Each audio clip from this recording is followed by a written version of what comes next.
Fica sem graça, não é verdade?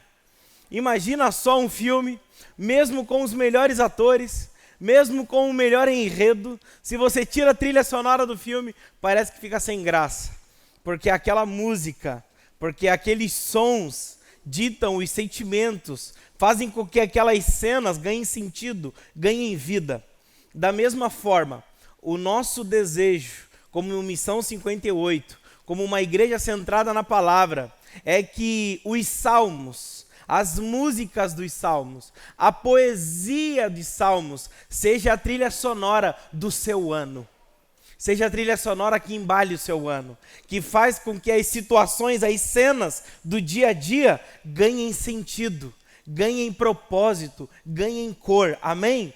Porque o evangelho ele funciona na segunda-feira, na terça, na quarta-feira. É o evangelho que nos ensina a viver essa vida para a glória de Deus. Por isso estamos numa série chamada Salmos para Viver. E hoje nós iremos pregar o Salmo, capítulo de número 51. Convido toda a igreja a abrir este Salmo comigo, capítulo de número 51. Quem está comigo diz amém. Enquanto você abre sua Bíblia, um recado muito importante. No boletim de culto nós temos um espaço para anotação. Então você pode usar esse espaço de anotação. Não sei se você anota no smartphone ou algum outro lugar, mas eu gostaria de encorajar a igreja também a levar para casa o boletim de culto, amém?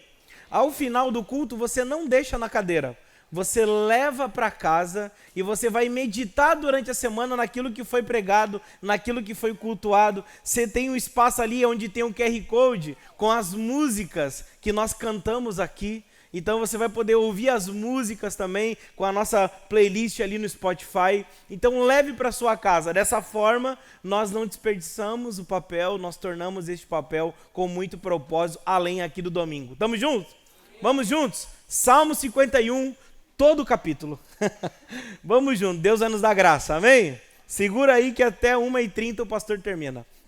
Ah, tá amarrado, pastor, misericórdia. Amém, irmãos, vamos juntos.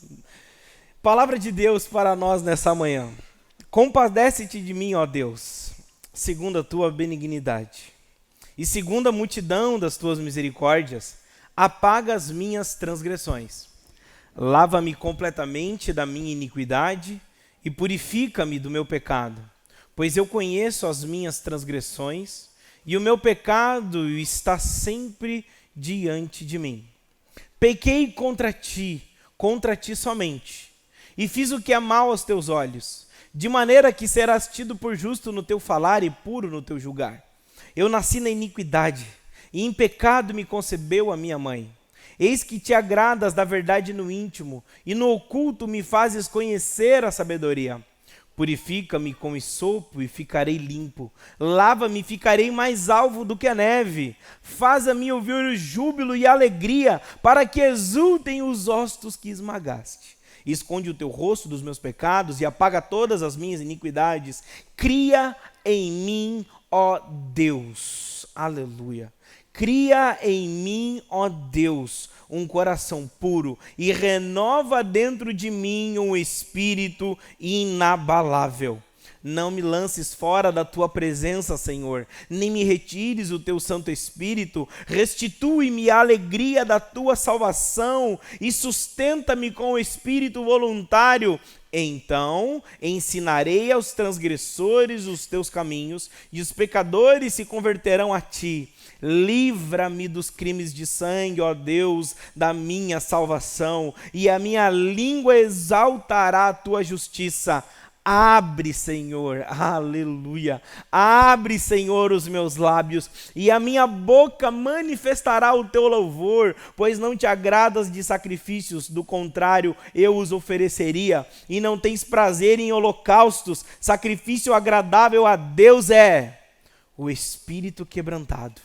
Um coração quebrantado, um coração contrito, não o desprezarás, ó Deus. Faze bem a Sião segundo a tua vontade, edifica as muralhas de Jerusalém. Então te agradarás dos sacrifícios de justiça, dos holocaustos, das ofertas queimadas, e sobre o teu altar serão oferecidos novilhos. Vamos orar? Coloque a mão no coração assim. Senhor Jesus, obrigado pela sua palavra. Obrigado, meu Deus, que nós não estamos diante aqui de uma revista de fofoca, nem um artigo acadêmico. Nós estamos muito mais do que uma notícia contemporânea. Nós estamos diante da sua palavra. Portanto, tira as sandálias dos nossos corações, as resistências dos nossos corações, e ministra mais uma vez a nossa alma. Ministra ao nosso coração, alimenta o seu povo, alimenta a sua igreja. Alimenta, Senhor, as suas ovelhas com o melhor que há nos céus. Em nome de Jesus. Que eu não fique aquém, que eu não vá além do que o seu texto tem a dizer à sua igreja nessa manhã. Em nome de Jesus. Quem está comigo diz amém? Amém. Vamos começar esse sermão com uma pergunta sincera. E aqui é uma pergunta bem sincera mesmo. Quem aqui, além de mim, não teve algum momento na vida que pensou assim: eu não acredito que eu fiz aquilo. Eu não acredito que disse isso. Talvez tenha sido algo pequeno, como por exemplo, deixar o arroz queimar, porque ficou distraído no celular. Nas minhas aventuras gastronômicas, meus irmãos, a Elisa sofre comigo quando eu invento lá de cozinhar lá em casa. Ou então deixar o pão de alho queimar. Não é verdade, Eric? Deixar o pão de alho queimar, porque ficou distraído na comunhão com os irmãos. Quantos de nós aqui já não fizemos isso? Irmãos, acontece que uma das coisas que eu estou muito profissional ultimamente não, no último ano, 2025 é um novo ano, né? Não vai acontecer isso. De marcar 2 compromissos em 2 estados do Brasil diferentes no mesmo dia. E lembrar isso no último minuto. Quantos aqui já não fizeram isso? Quantos aqui já não erraram de alguma forma? Quantos aqui, além de mim, já não se colocaram, pelo seu próprio erro, numa situação embaraçosa? Todos nós.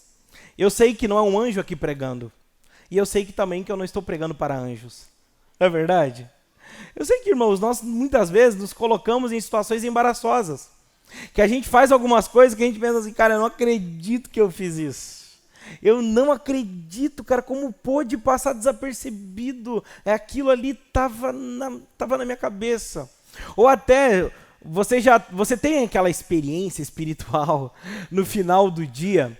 Parece que você senta no sofá da consciência, e começa ali a passar os flashbacks do dia. E você começa a pensar no reprise das cenas do dia. Você começa a pensar em tudo que você viveu. Aí você começa a lembrar das situações que você se saiu bem, que você falou legal, que você se portou legal. Aí você incha o peito: pô, legal, falei aquilo, fiz aquilo, falei daquela forma e me portei, consegui reagir, consegui falar de uma maneira cristã e etc. Aí muitas vezes vem aquela cena que você se colocou numa situação embaraçosa, que você falou mais do que deveria, e você sente tanta vergonha que dá vontade de se colocar embaixo do tapete. E você pensa: cara, eu não acredito que eu fiz aquilo. Eu não acredito que eu fiz isso. Meu Deus do céu. E a gente fica com aquela vergonha, com aquele sentimento até de culpa. Eu não acredito que eu fiz aquilo. Ou até muitas vezes quando a gente acha que está agindo na razão. E daí alguém fala para nós: não, você está sendo petulante, você está sendo muito duro, você está vendo a vida agora a partir da sua dor. Aí vem pessoas que te falam isso, tu não acredita. Aí quando você chega em casa, a água do banho começa a relaxar e você: poxa, cara, como eu fui orgulhoso nessa situação. Meu Deus, como eu errei nisso. Oh, Deus, me perdoa. Irmãos, quantos de nós já não nos colocamos, já não fizemos algo que trouxe um peso de culpa para nós? Acontece, meus irmãos, sejamos honestos. Todos nós já nos colocamos em algumas situações embaraçosas. Mas às vezes, e esse é o contexto do Salmo 51, às vezes nós cometemos erros mais sérios, aqueles que deixam marcas profundas em nós e em outras pessoas, aqueles erros que nos fazem encarar alguém que nós sempre queremos esconder, as nossas próprias fraquezas. A culpa, meus amigos, a culpa é como se fosse aquela notificação de vírus. Sabe aquela notificação que fica vindo incansavelmente no computador? É aquela notificação insistente que fica vindo na alma, te lembrando de algo que você errou, ou até que erraram com você. Lidar com a culpa é complexo, que você pode lidar com a culpa de uma maneira de algo que você fez, logo você se culpa, você se sente culpado, ou você pode lidar com a culpa dos outros que erraram com você. O fato é, lidar com a culpa é complexo. Lidar com a culpa é complicado. E o que fazemos então, irmãos, com o peso da culpa? Alguns eles tentam dizer assim, eu vou matar aqui na força do meu próprio braço, eu vou dar conta, eu vou resolver sozinho. Outros até ignoram. E como se não tivessem aquilo, eu apenas ignoro. Outros até escondem. Outros escondem e fingem que nada aconteceu e tentam seguir a vida. Acontece, meus irmãos, que o Salmo 51 nos oferece um caminho muito melhor. O Salmo 51 nos ensina que a culpa não precisa ser uma prisão para sempre, porque Deus, em sua graça, nos oferece restauração e renovação. O que nós hoje vamos aprender com Davi é como o Evangelho de Jesus Cristo nos restaura quando pecamos. Como o Evangelho de Jesus Cristo nos restaura quando pecam contra nós. Quando agem de injustiça contra nós ou quando nós somos aqueles que pecam contra as pessoas. Como que o Evangelho nos restaura? Como que o Evangelho, meus irmãos, nos ensina a viver nesse mundo caído? Como que o Evangelho nos faz olhar e ver a nossa fraqueza e como que o Evangelho nos tira lá de baixo e nos leva para um lugar de graça, de perdão. O fato é, e eu não vou te mentir, até porque eu preciso te falar a verdade, porque nós estamos diante aqui do Deus Santíssimo. No ano de 2025 você vai pisar no calo de muita gente, tá? Não é uma profecia não, gente. E nem uma previsão. Nós vamos errar. Acontece que no ano de 2025 muita gente vai pisar também no teu calo. Muita gente vai errar com você. É por isso que eu gostaria de te preparar nessa manhã. Te preparar e te fortalecer e te oferecer as ferramentas espirituais para você lidar quando isso acontece. Quem está comigo? Vamos juntos? Do verso 1 ao 6. O clamor de um coração quebrantado. A primeira coisa que um homem cheio de culpa faz. O clamor de um coração quebrantado. Do verso 1 ao 6. Do verso 7 ao 12, os pedidos de um homem com um coração quebrantado. Os pedidos a Deus. E verso 13 até o final, os frutos de uma pessoa perdoada e renovada por Cristo. Eu preciso repetir? Verso 1 ao 6, o pedido de misericórdia, o clamor de um coração quebrantado. Do verso 1 ao 6. Verso 7 ao 12, os pedidos a Deus de um coração quebrantado.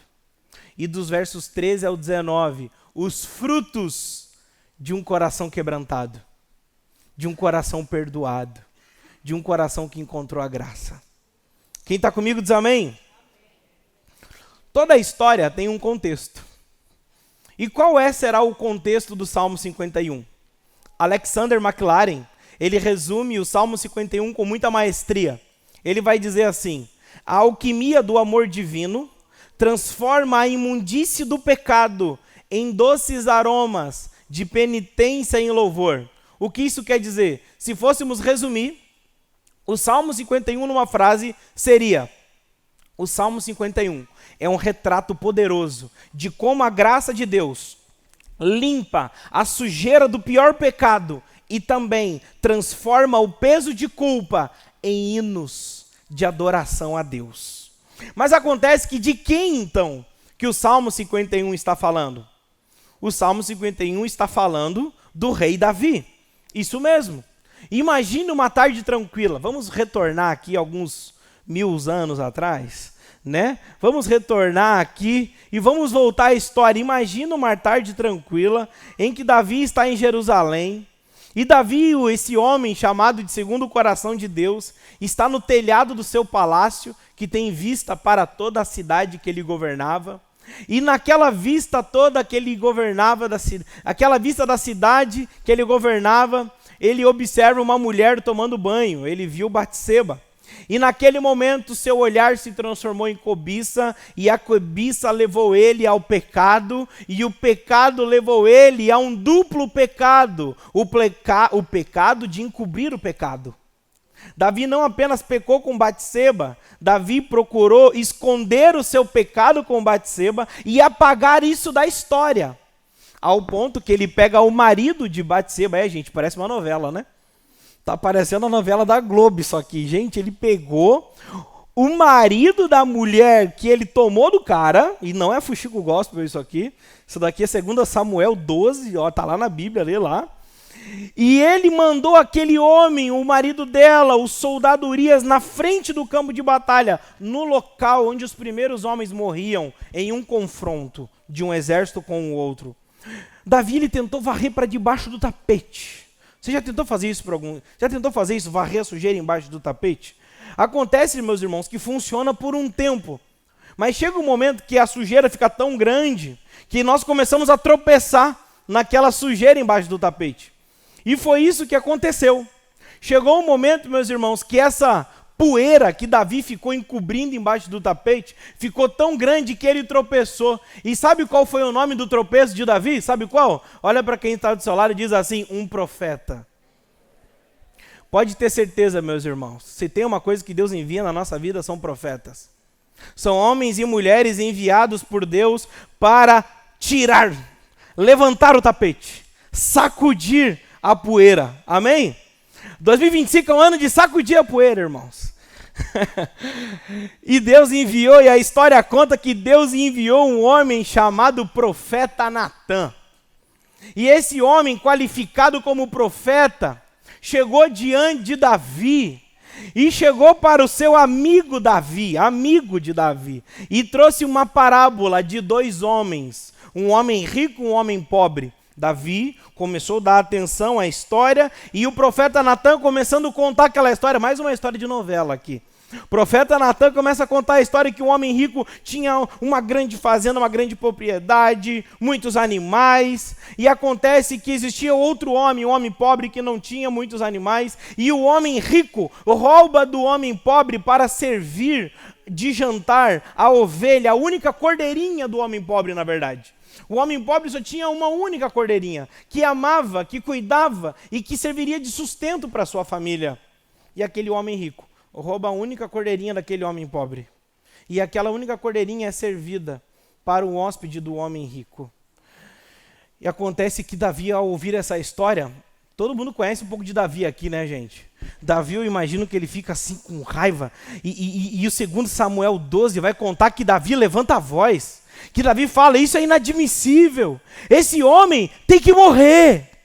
Esse homem merece ser morto. Esse homem tem que restituir essa cordeirinha 4 vezes. Esse homem merece morrer. Aí o profeta Natã parece que fez aquele olhar de profeta, aquele olhar de homem de Deus, que tem pessoas que te olham e com o olhar dela parece que você vê as suas próprias fraquezas.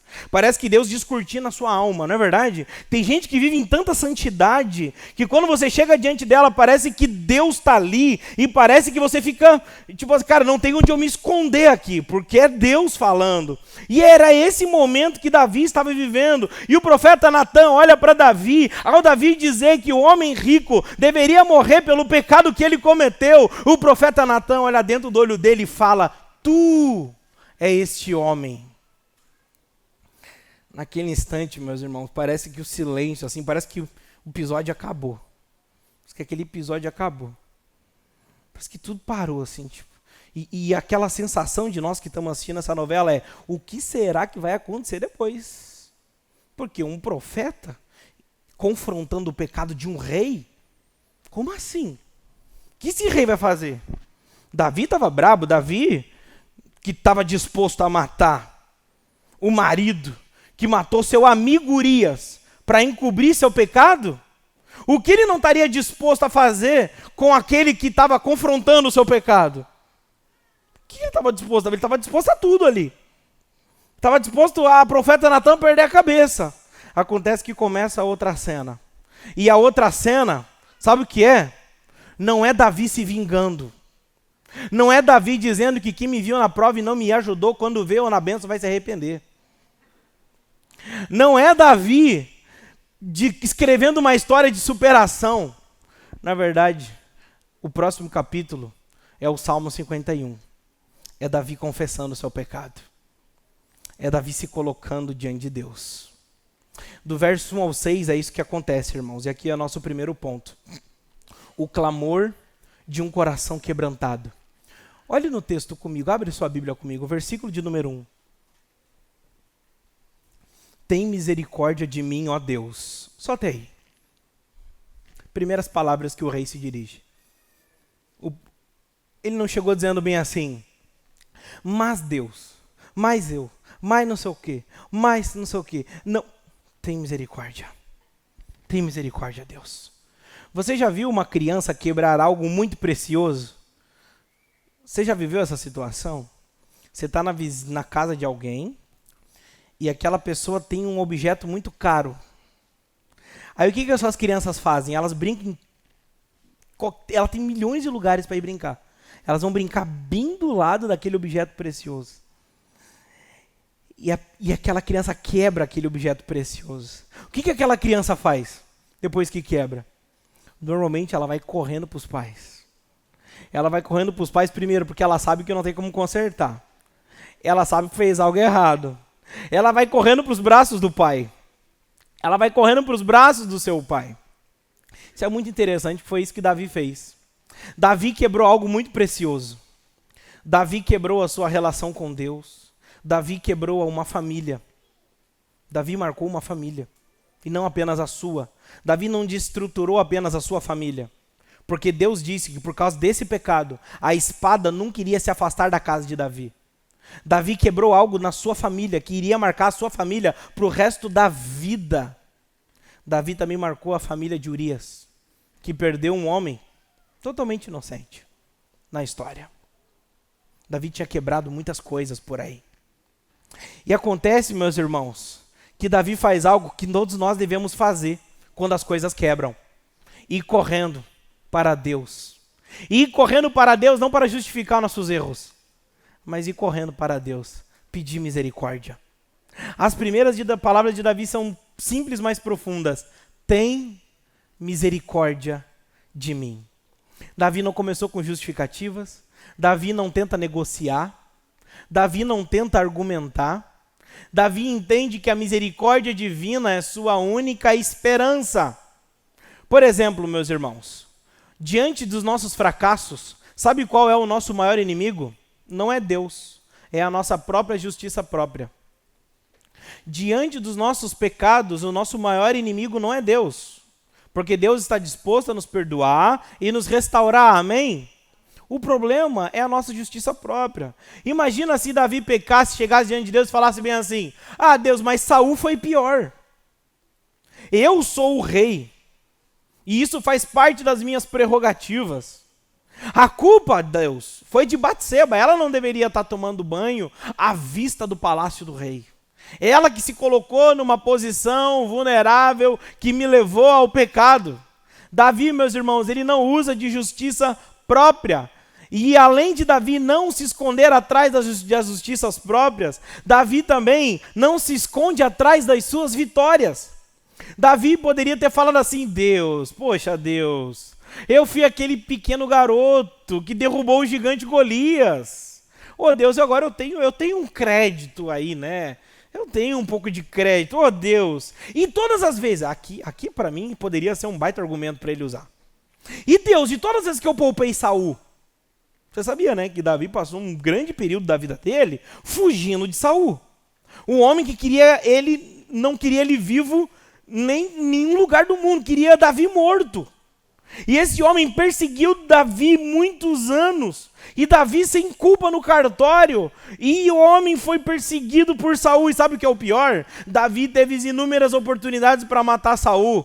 E Davi não matou nenhuma vez Saul. Davi poderia ter falado: ei Deus, e todas as vezes que eu poupei Saul? E todas as vezes que eu te obedeci, Senhor, isso não compensa um único erro? Não, meus irmãos. Não é isso que Davi faz.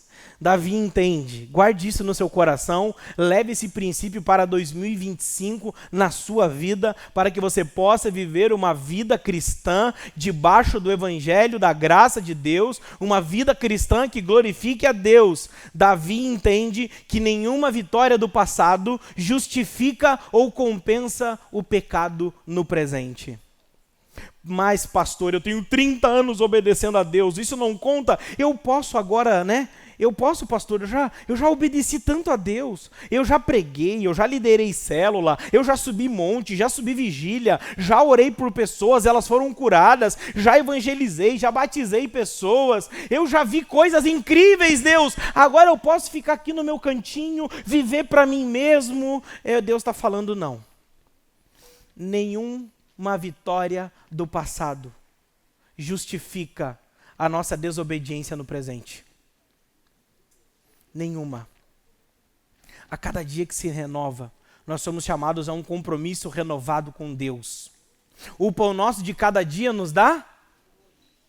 Por que o pão nosso de cada dia nos dá hoje? Porque a oração de ontem não vale para hoje.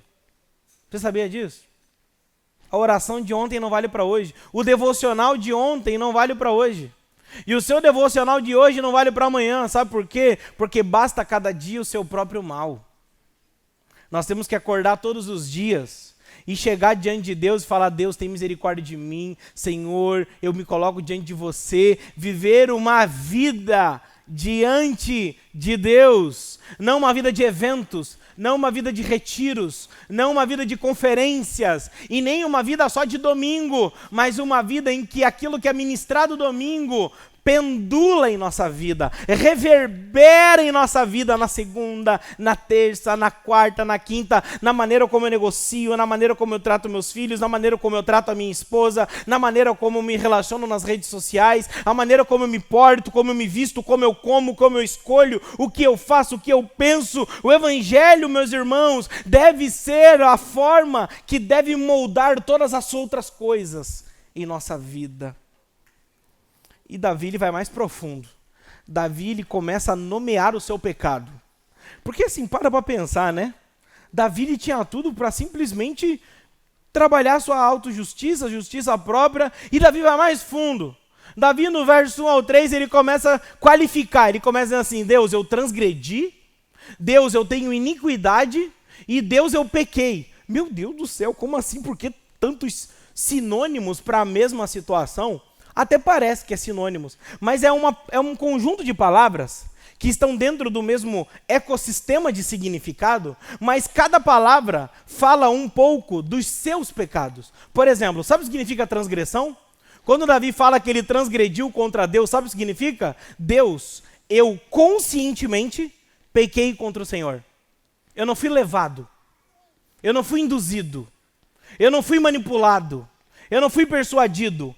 Isso é erro meu. Eu conscientemente fiz isso. Me perdoa, Deus. Isso é a minha transgressão. E Davi chama de iniquidade também. Sabe o que significa iniquidade? É a corrupção, é a impureza que habita em nós. Por isso que ele fala: a minha mãe me concebeu em pecado. Isso é a definição de iniquidade. Isso faz parte, está dentro de mim, é quem eu sou. Me perdoa, Deus. Isso aqui não é algo de fora. Não é a situação. Não são as pessoas, sou eu, Deus, sou eu. É interessante que Davi poderia ter falado assim, foi a pressão do cargo. É porque, Deus, eu estou no maior alto cargo aqui de liderança. E sim, gente, nessa época, deixa eu te contar uma notícia que bota a régua lá em cima. Davi exercia o cargo de maior influência no mundo. O rei da nação mais poderosa da sua época. Ele não coloca a culpa no cargo. Ele não coloca a culpa no cargo. Ele fala: não, isso é iniquidade, isso é coisa minha, isso é coisa do meu coração. Isso é pecado meu. Não é porque eu estou pressionado, não é porque eu estou cheio de compromisso, não é porque eu estou assumindo uma cadeira de muita responsabilidade agora no meu trabalho, e isso me dá autonomia para pecar. Não, meus irmãos. Davi chama de iniquidade. Isso aqui é problema meu, Deus. Tem nada a ver aqui fora, é problema meu. E daí ele chama de pecado, que é a capacidade, é a incapacidade de viver de acordo com os padrões de Deus. E ele deixa isso claro. Dos versos 3 ao 6, ele fala: eu conheço essas transgressões. O meu pecado está diante de mim. Eu conheço isso. Eu fiz o que é mal aos teus olhos, Senhor. Eu tive a iniquidade, eu fui formado em pecado e concebeu minha mãe. Sabe o que significa isso, irmãos? Davi tem uma consciência sobre a gravidade do seu pecado. Mas não para por aí. Esses são apenas os 6 primeiros versos. Davi ele não tem apenas uma consciência profunda da gravidade do seu pecado. Davi também tem uma consciência profunda da graça de Deus. Olha o versículo de número 7. Aqui começa o nosso segundo ponto. O pedido de restauração de Davi. Na verdade, mais especificamente, Davi faz 6 pedidos. É interessante que ele faz 6 pedidos. Nos 6 primeiros versos, ele retrata os seus pecados. E agora do verso 7 ao 12, ele faz 6 pedidos.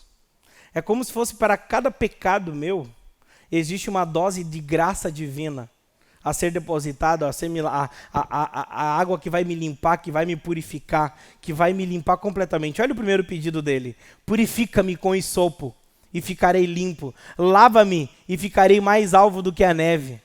Sabe o que significa isso, irmãos? De forma bem resumida, nós vamos passar aqui.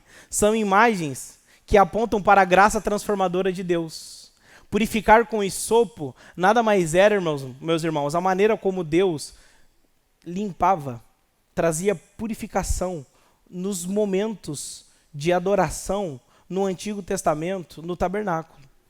E quando ele fala, lava-me e ficarei mais alvo do que a neve, as pessoas entendiam que a neve naquelas regiões montanhosas do Oriente Médio era a coisa mais bonita de se ver, mais branca. Era o branco mais puro. Ele fala, Deus me purifica e Deus me lava e eu ficarei. Ou seja, Davi, meus irmãos, ainda que ele tivesse um conhecimento da gravidade do seu pecado, Davi também tem uma consciência da profundidade da graça de Deus. E ele fala, Deus me purifica, Senhor. Você pode fazer isso. Deus, você pode me purificar. Deus, a minha limpeza está em suas mãos. Ainda que eu tentei encobrir meus pecados e limpar isso para que ninguém veja, o Senhor, ao trazer a sujeira, o Senhor, ao me mostrar o quanto eu estou sujo, o quanto esse peso, essa culpa está sobre meus ombros, eu me recorro a Ti, porque só Tu pode me purificar, e Tu podes me purificar. É um pedido confiante, Deus, você sabe que Tu pode. E o segundo pedido dele é, faze-me ouvir o júbilo e a alegria, para que exultem os ossos que esmagaste. Aqui é uma metáfora, meus irmãos, do estado após o pecado de Davi. Sabe o osso esmagado? Quem aqui já teve o braço quebrado? Quem já teve o braço quebrado aqui? Quem aqui já quebrou algum osso? Meu Deus, dói demais, gente. Dói demais. Eu lembro até hoje, eu tinha 6 anos de idade, no parquinho da escola, eu caí por cima do meu braço, amassei o braço. Meu Deus do céu, cara, aquela dor insuportável, só de eu lembrar agora, é uma dor insuportável, cara. Davi diz assim como os ossos são quebrados, e há uma dor insuportável, assim é a minha vida depois do pecado. Assim é a vida quando a gente não confessa os nossos pecados. Assim é a nossa vida depois que a gente quebra a nossa relação com Deus. É uma vida de ossos quebrados, é uma vida de dor, é uma vida que parece que as coisas não têm estrutura, não têm firmeza. Davi fala, Senhor, Senhor, faz-me ouvir o júbilo da alegria, para que exultem os ossos que esmagaste. Senhor, faz-me ouvir o júbilo. Faz-me ouvir o louvor, faz-me ouvir a alegria, faz-me ouvir. Ele fala, Senhor, primeiro eu quero ouvir o júbilo, porque agora os pecados estão me acusando. Ele fala, agora eu quero ouvir a tua adoração, eu quero ouvir o júbilo e a alegria para que esses ossos que foram esmagados possam exultar agora. O terceiro pedido de Davi, esconde o teu rosto dos meus pecados e apaga todas as minhas iniquidades. aqui é um pedido de perdão completo. Davi não pede para Deus colocar o pecado debaixo do tapete, não é isso. Mas Davi, ele está aqui entrando numa relação com Deus, como que eu vou olhar para Deus agora, depois de tudo que eu fiz? Já passou por uma situação assim? Você errou tanto com uma pessoa, e aquela pessoa continuou te amando. Aí você pensa assim, cara, depois de tudo que eu fiz, como é que eu vou olhar para a cara daquela pessoa? Como é que eu vou olhar para ela daquele jeito? Davi entendia, ele tinha uma relação pessoal com Deus. Depois de tudo isso que eu fiz contra Deus, como é que eu vou olhar para a cara de Deus? Como é que eu vou orar? Como é que eu vou falar com Deus? Para Davi, Deus apaga isso, esconde o rosto dos meus pecados, tem misericórdia. Ele está aqui apelando por graça. É tipo, Deus, por favor, me olhe agora com um olhar de graça, olhe para mim com um olhar de perdão. E é isso que Deus faz. É exatamente isso que Deus faz, meus irmãos. Por isso que ele segue com mais um pedido. Ele chega no quarto pedido. Veja comigo ali, versículo de número 10. Cria em mim, ó Deus, um coração puro e renova dentro de mim um espírito inabalável. Não é só, Senhor, muda a face. Senhor, esconde isso porque eu acho que tu está com um olhar. Não, é Deus, me muda por completo, para que agora eu possa ter um novo coração que bata pelo Senhor. Senhor, eu não quero ir na mecânica.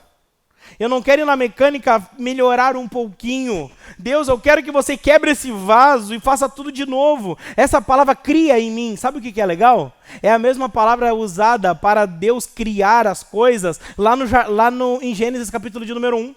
Quando Deus cria todas as coisas, a palavra no hebraico ali é bará, que é criar tudo a partir do nada. Aqui Davi fala, Deus cria, é bará, cria tudo a partir do nada. Não é melhore meu coração, não é pegue esse coração torto, as minhas prioridades, e melhore isso, aperfeiçoe, me autodesenvolva nisso. Não. É tipo, Deus, pega esse coração, lance-o fora, é um transplante de coração espiritual. Tira esse coração e pegue um coração novo e cria dentro de mim. Coloca um novo coração dentro de mim. Eu quero que o meu coração bata por coisas maiores, mais elevadas. Eu quero que o meu coração ame as coisas mais elevadas. Davi pede, Senhor, me dê um novo coração. Quinto pedido de Davi, não me lances fora da tua presença, verso de número 11, e nem retires de mim o teu Santo Espírito. Olha que interessante, não me lances fora, agora ele vai usar uma linguagem geográfica. Ele entra na questão da relação com Deus, de Deus olhar para ele com um olhar de graça, de amor. Aí ele fala, Deus, agora me dá um novo coração. Quem está comigo diz amém. Me dá um novo coração. E agora ele vai falar do lugar, ele vai trabalhar questões geográficas. Não me lances fora da tua presença e nem me retires o teu Espírito Santo.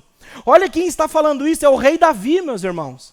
Aqui o reinado de Davi estava em jogo, porque quem colocou Davi para reinar?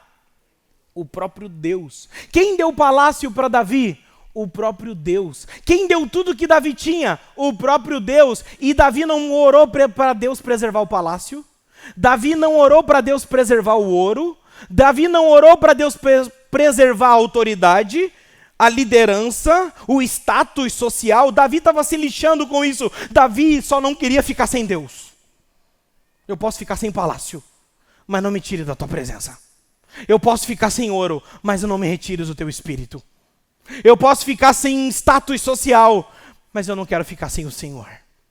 Eu posso ficar sem amigos, mas eu não quero ficar sem tu, Deus. Eu posso perder todos, mas eu não quero perder aquele que me ama acima do meu pecado, o Senhor. Por isso que ele faz o sexto pedido: restitui-me a alegria da tua salvação e sustenta-me com um espírito voluntário. Irmãos, aqui nós aprendemos e nós fechamos o nosso segundo ponto com um versículo, com esse seguinte princípio, na verdade, esse seguinte princípio: Deus é mais interessado na nossa restauração do que nós mesmos. Você sabia disso? Deus é o mais interessado em tudo isso. É isso que Deus faz. Deus, meus irmãos, a vida de Davi aqui, que estava clamando, pedindo a Deus, fazendo 6 pedidos para que Deus fizesse na vida dele, nos demonstra não apenas que Davi tinha uma lista de pedidos a Deus, mas que Davi confiava e sabia que a graça divina de Deus era a sua única solução para a restauração na sua vida. E isso só é possível, meus irmãos, porque Deus é o mais interessado em nos restaurar. Se nesse ano alguém pecar com você, se nesse ano alguém errar com você, ou se nesse ano você errar com alguém, e errar tão feio que você não se sinta, que você tenha vontade de esconder o rosto, que você se coloque em algumas situações embaraçosas, entenda uma coisa, Deus é o mais interessado em te perdoar. Deus é o mais interessado em te ensinar a perdoar. Deus é o mais interessado em te ajudar a perdoar se alguém pecou contra você. E também te ajudar a encontrar perdão se você pecou contra alguém. Deus é o mais interessado nisso. O amor de Deus, meus irmãos, é um amor, como um rio sem fim. Ele submerge as nossas culpas na sua graça e traz a vida onde antes havia peso. O amor de Deus, meus irmãos, ele atravessa todas as alturas. Sabe por quê? Porque o amor de Deus não tem os limites do coração humano. O nosso coração, ele tem limites. Nós amamos algumas pessoas. Nós amamos certo tipo de pessoas. Nós nos damos bem com um certo tipo de pessoas. Deus, o amor de Deus não está preso dentro dos nossos limites étnicos e nem dentro dos nossos limites confessionais. O amor de Deus é maior do que os nossos limites. O amor de Deus, ele abraça. O amor de Deus é como um rio sem fim. O amor de Deus é o que faz a humanidade estar em pé hoje. Por isso que o abraço de Deus não conhece limites. E por isso que o abraço de Deus faz com que nós, quando estamos solitários, quando estamos com frio, quando estamos sozinhos, quando estamos esmagados pelo peso da culpa, sabe o que o Evangelho faz? Nos faz companhia. Deus não nos abandona, não. Deus, ele é conosco, não apenas quando eu estou obedecendo. Deus é conosco até quando nós estamos pecando. Deus é conosco. Deus está do nosso lado. Essa é uma má notícia acompanhada de uma boa. A má notícia é porque nós estamos pecando contra Deus diretamente. Mas a boa notícia é que o amor de Deus é maior do que os nossos pecados. O amor e a graça de Deus é maior. Não há nada que possamos fazer que vai fazer Deus nos amar mais. Mas também não há nada que nós iremos fazer que vai fazer Deus nos amar menos. E essa é a boa notícia do Evangelho. E por isso que nós chegamos no nosso último ponto.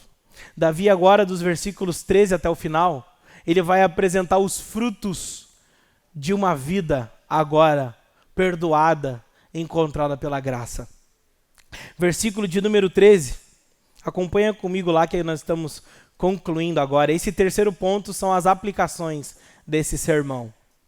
Então ensinarei os transgressores os teus caminhos, e os pecadores se converterão a ti. Aleluia!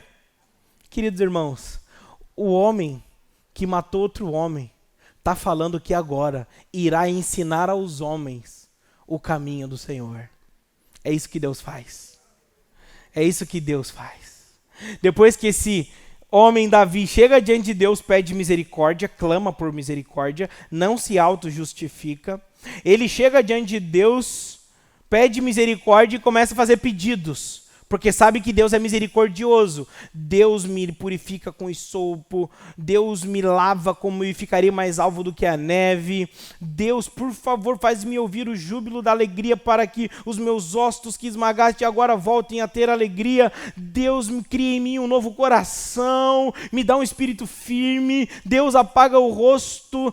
Deus, esconde o teu rosto dos meus pecados. Deus, por favor, não me retires o teu espírito. Não me lances fora da tua presença. Depois desses pedidos, parece que a graça de Deus entra no peito dele, trazendo uma consciência de perdoado. Agora eu estou perdoado.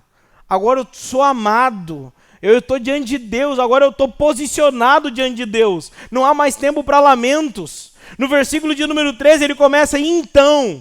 O tom muda. Então, Davi diz, então. Então agora então, o que passou, passou. O que ficou para trás, ficou para trás. Então agora é uma nova história. Então ensinarei os transgressores os teus caminhos, e os pecadores se converterão a ti. Davi, do homem que matou outro homem, se transforma agora o homem para pregar o caminho do Senhor para todos os outros homens. Deus muda histórias. Deus faz com que os pesos dos nossos pecados se transformem em uma escola para que nós, meus irmãos, possamos aprender a pregar o evangelho a partir de uma consciência de que eu fui perdoado, de que eu não estou pregando o evangelho porque eu me dei bem. Sabe por que o Davi se tornou um grande pregador? Porque ele pregava não com base na sua moral, mas com base no evangelho da graça de Deus. A autoridade da pregação de Davi não estava porque ele fundamentava a sua pregação na sua obediência, mas sim porque ele, meus irmãos, fundamentava a sua pregação na graça, no perdão de Deus. Meus irmãos, e para isso nós não precisamos ter cometido pecados mais sérios. Muitos aqui, nós podemos não ter pecados como o de Davi, ter matado um homem, ter adulterado a esposa, como Davi fez. Meus irmãos, essa consciência é para os pecados os pequenos tropeços. É para os pequenos tropeços. A consciência da graça de Deus. A consciência de que eu fui perdoado. A consciência de que a minha vida agora eu vou pregar o evangelho não com base na minha intelectualidade, não com base nas minhas habilidades, de que eu me torno um cristão que vai proclamar o evangelho porque eu fui perdoado, porque Deus me amou primeiro. É aí que reside o poder da pregação cristã, não porque nós estamos cheios de conteúdo, não porque nós estamos exibindo a nossa moral para o mundo, mas porque nós estamos exibindo para o mundo o Deus que nos ama primeiro, o Deus que nos ama, que tem a graça, que a graça dele nos ama acima dos nossos pecados. Então ensinarei os transgressores os seus caminhos. E ele não para por aí. O último fruto da adoração, do versículo 15 ao 17, versículo 15 especificamente, ele fala: abre, Senhor, os meus lábios, e a minha boca proclamará o teu louvor. Uma vida transformada pelo perdão não adora por obrigação ou por formalidade, mas por gratidão e amor. Ele fala assim no verso 15: abre meus lábios e minha boca proclamará o teu louvor.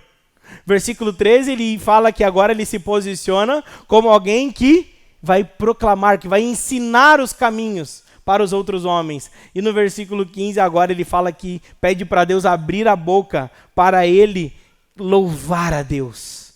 O versos 1 ao 6, o salmo começa com um pedido de misericórdia e uma lista dos pecados de Davi. Do verso 7 ao 12, nós temos a lista de pedidos de misericórdia que Davi pede a Deus. E agora dos versos 13 ao 19, nós temos agora um Davi posicionado. Deus, porque fui perdoado, porque fui amado, agora então, Senhor, eu vou ensinar os caminhos para os outros homens e a minha boca vai se encher de louvor. Concluo. Quantos aqui já foram perdoados pelo Evangelho da Graça? Nós temos uma missão, irmãos, de proclamar o Evangelho e de manter vivo em nossa boca a adoração cristã